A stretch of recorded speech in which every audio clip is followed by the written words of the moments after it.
A new warning for parents today. Doctors are raising concern about a rise in cosmetic-related eye injuries among children and teens.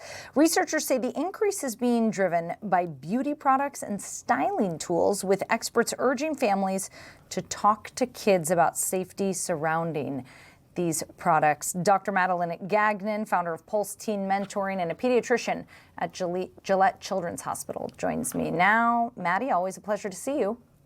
Good to see you. Thanks for having me. So a pretty startling study here. Basically, a rise in so-called Sephora kids has also led to a rise in emergency room visits. What's going on here? That's right. So the most recent data is showing over 87% of increase in cosmetic eye-related injuries, particularly in kids ages 5 to 12. Now that's even younger than we would have expected maybe a decade ago.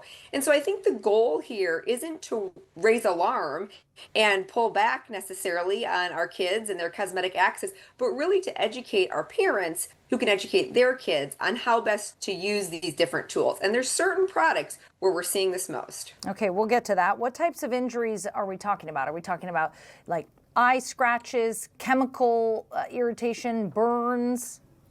All of that stuff. So the outer layer of the eye, the cornea, that's the dome that covers the globe of your eye, kind of in front of the colored part of your eye, and that is easily scratched. So mascara wands or glitter can scratch that cornea, and when you scratch that cornea, which is like scratching skin, leads for an opportunity for infection.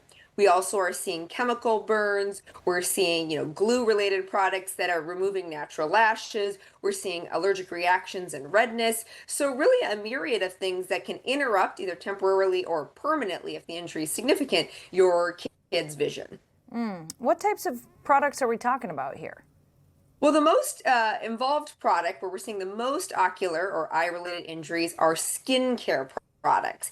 And that's because a lot of these skincare products are made for adults, so they have things like retinol or salicylic acid or glycolic acid, things that we're using to redefine fine lines or color spots.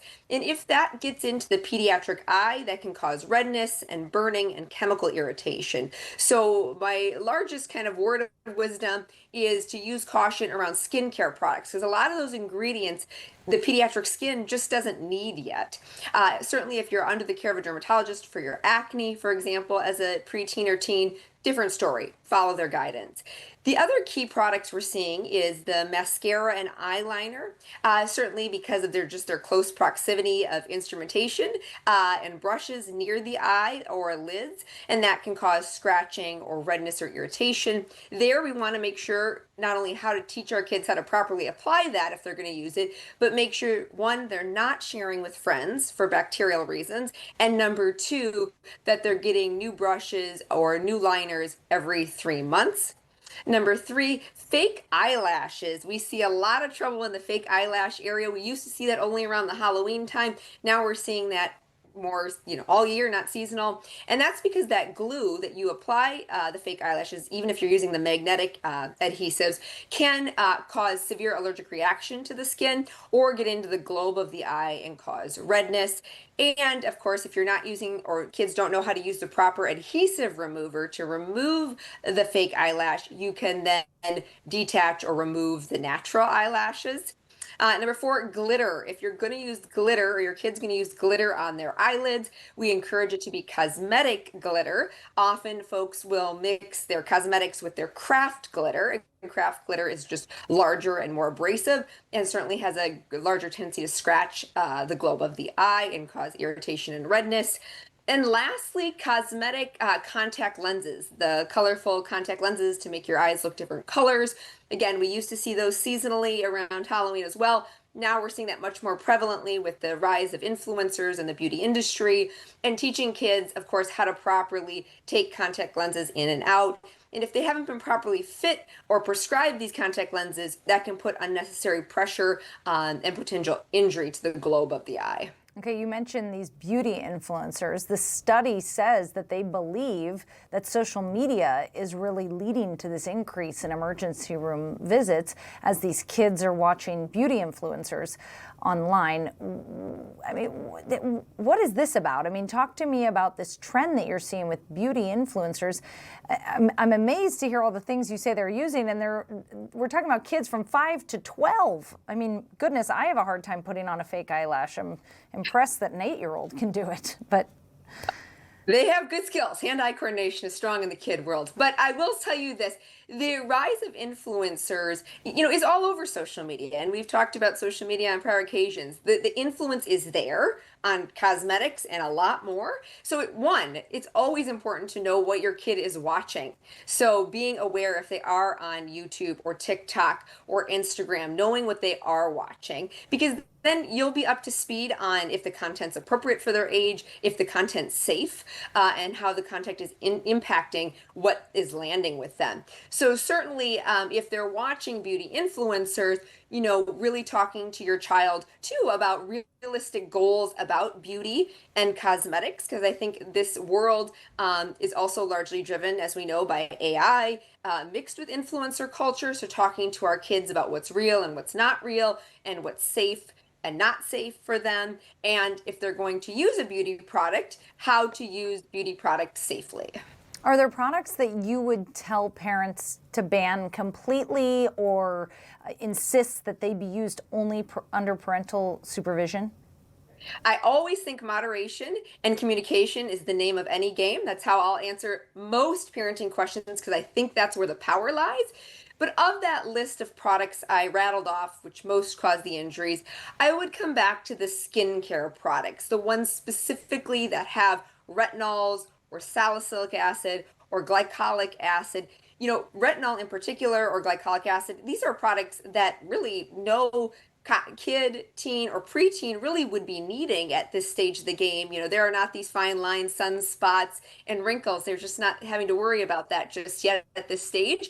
And that those products can just unnecessarily cause harm. Retinols can also cause like excessive peeling of the skin and changes in pigmentation, let alone the eye irritation. So again, short of salicylic acid, under the management of a medical expertise to help you or your kid manage acne, I would think a lot of these products, skincare products that are enhanced with these other ingredients, aren't necessary. A good alternative would be steering your kid down the aisle around moisturizers or other products to keep their skin hydrated. So what age is appropriate to let kids start experimenting with cosmetics?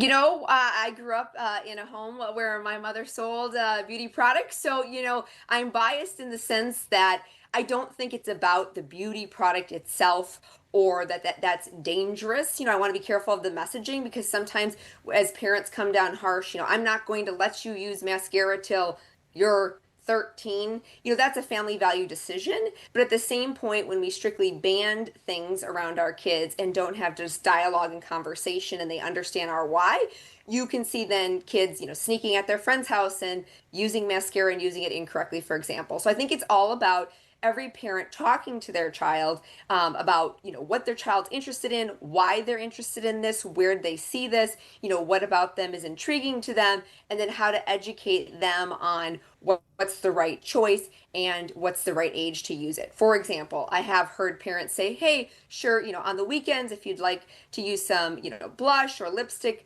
I can help you with that, or we can look at that together, but I don't want you wearing that to school, for example. So if there's places to have give and take with your child and a bit of a compromise around to keep things safe, that's better than a hard stop and then they're finding other avenues, not you parents, other avenues to do these things.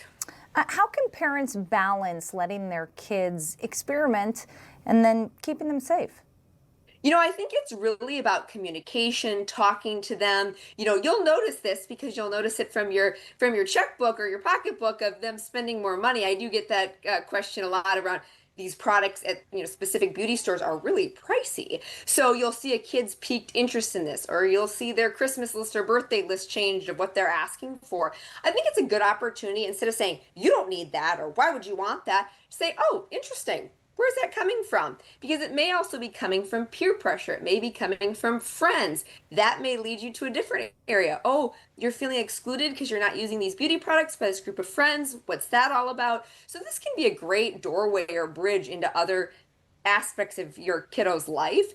And I think if there really is a genuine interest, that it's not, to necessarily fit in, or that they really are interested in this, then I think it's about having good conversations about how to apply these products, how to replace these products when they're expired or older, and why it's important not to share these products with your friends. Because using these products does need some degree of understanding and maturation to use them safely. You always have such great advice on how to steer these conversations with your teens and tweens. And Maddie, we sure appreciate it. Thank you. All right, so fascinating. These Sephora kids, so-called, are resulting in more emergency room visits. Wow. Maddie Gagnon, thank you so much for joining us today.